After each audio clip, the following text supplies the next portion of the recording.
الا كانت اول حاجه كديرها في الصباح هي تهز التليفون، فانت كتغامر بالانتاجيه ديال النهار ديالك كامل. دراسه جديده من جامعه هارفارد صدمات الباحثين، لقات بانه 79% من الناس كيشوفوا تليفونهم في اول 5 دقائق من النهار، وهذه العاده البسيطه كتخرب عليهم النهار كامل. كيفاش؟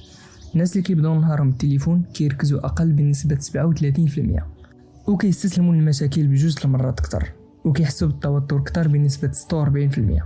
ولكن علاش؟ لان السوشيال ميديا كتخلي الدماغ يطلق الدوبامين بنسبه 400% اكثر من المعدل الطبيعي، والدماغ كيتعلم بان هذه هي الجرعه الطبيعيه اللي خاصو ياخذها في النهار كامل. الباحثين قسموا الناس لجوج المجموعات. المجموعه الاولى خلاهم يبداو النهار ديالهم بدقيقه بلا تليفون، والمجموعه الثانيه عطوهم انهم اول حاجه يديروها هي ياخذوا التليفون لمده ديال 30 دقيقه.